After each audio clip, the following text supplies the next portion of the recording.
बिख्यन स्यो काहे रच्यो, निमख ना होए उदास। कहो नानक भज हर मना, पर है ना जम की फास। कहो नानक भज हर मना, पर है ना जम की फास। गुरु सवारे गुरु दुलारे सत्संगी जनों, बड़े प्यार ਅਤੇ ਅਦਬ ਨਾਲ ਫਤਿਹ ਪ੍ਰਵਾਨ ਕਰੋ ਜੀ। ਵਾਹਿਗੁਰੂ ਜੀ ਕਾ ਖਾਲਸਾ, ਵਾਹਿਗੁਰੂ ਜੀ ਕੀ ਫਤਿਹ। ਇਹ ਪਾਠ ਜੋ ਆਪਨੇ ਸਰਵਨ ਕੀਤਾ, ਇਹ ਪਾਠ ਸ਼ਲੋਕ ਮਹਲਾ 9ਵਾਂ ਦੇ ਸ਼ਲੋਕ ਨੰਬਰ 2 ਦਾ ਹੈ। आओ जी इस दी विचार सरवण करो जी। बिखियन स्यों काहे रच्यो, निमख ना होए उदास। हे मन, तू विषय विकारां विच क्यों फसिया होया है? तू अख चमकण दे समय लई भी इन्हां तो उपराम नहीं होया। संगत जी, कहो नानक भज हर मना, पर है ना जम की फास। नानक कहता है, हे मन, प्रभु दा सिमरन भजन कर, जम्मा दी फाही तेरे गल नहीं पवेगी। संगत जी, जेकर मनुख विषय विकारां नूं छड़ दे, ये उदास हो जाएगा। उदास अवस्था विच संसार झूठ प्रतीत होता है, निरंकार सच। उदास अवस्था विच मनुख पदार्थां नाल प्रेम नहीं करता, परमात्मा नाल करता है। उदास अवस्था विच मनुख तू विच जीवदा है, मैं विच नहीं। उदास अवस्था विच मनुख मोह नहीं करता, प्रेम करता है। संगत जी, पंज तत्तां दा पुतला ये शरीर है। विद्वानां ने पंज तत्तां दे पंज विषय मन्ने हन: शब्द, स्पर्श, रूप, रस अते गंध। आकाश दा शब्द, हवा दा स्पर्श, अग्नि दा रूप, जल दा रस ਅਤੇ ਪ੍ਰਥਵੀ ਦਾ ਗੰਧ।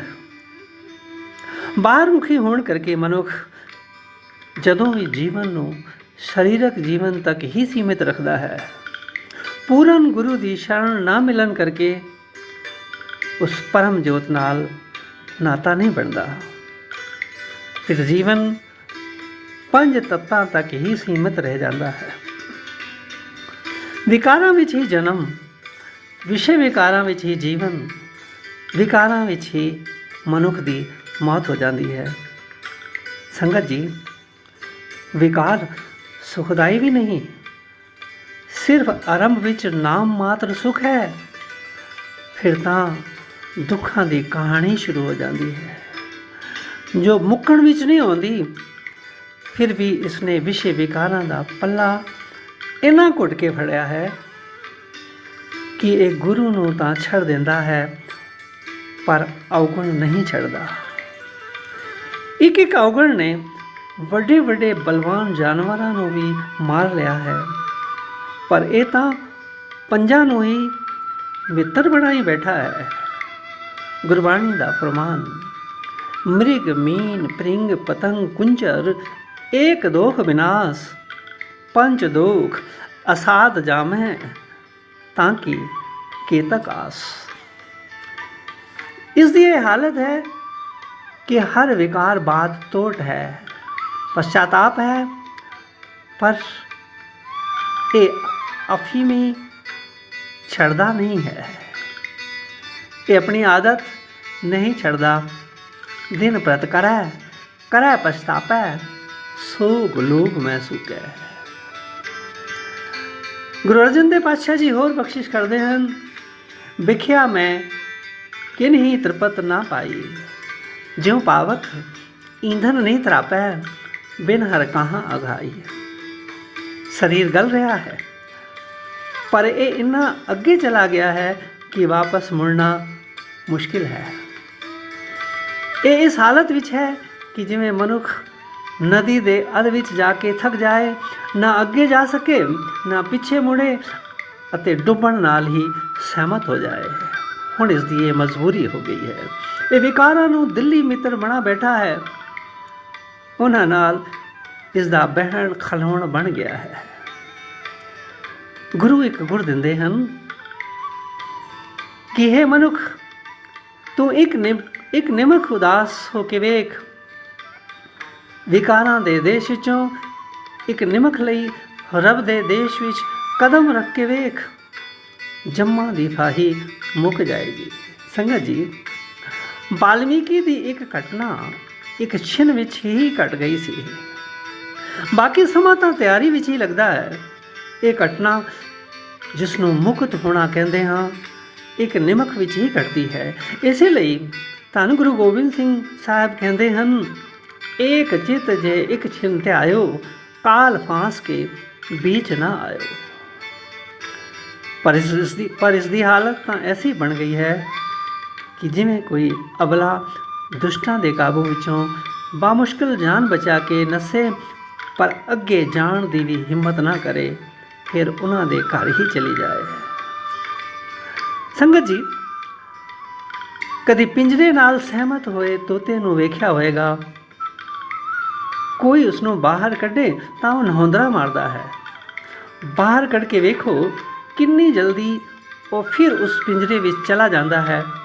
पिंजरा उस लिए जीवन आधार बन गया है। ऐसे तोते दे पंख निकम्मे हो जाएंगे, उड़ारी खत्म हो जाएगी। इसे तरह विकारी बंदे दी उड़ारी खत्म हो जाती है। पर जे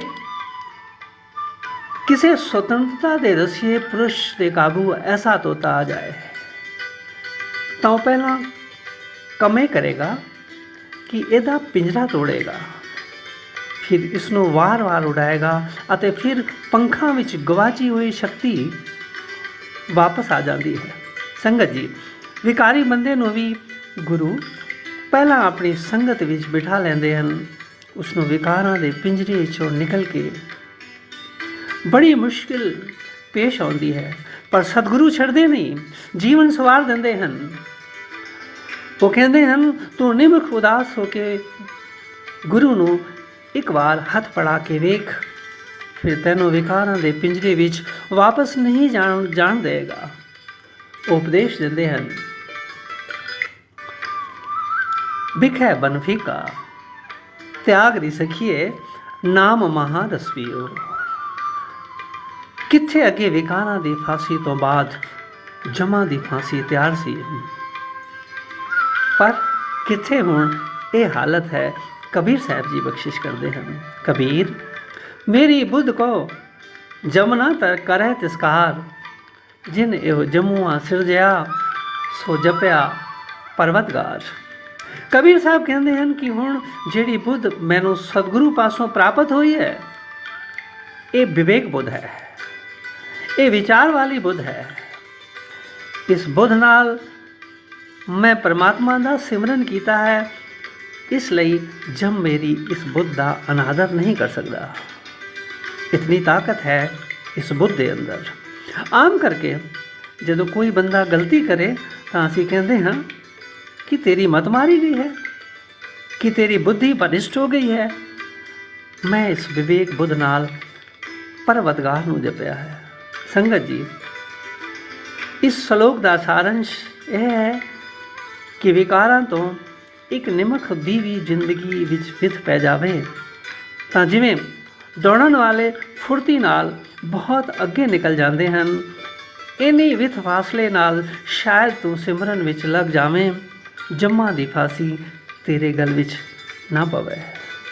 संगत जी, गुरबाणी का उपदेश धर्म राय दर कागद फारे, जन नानक लेखा समझा। वाहिगुरू जी का खालसा, वाहिगुरू जी की फतेह।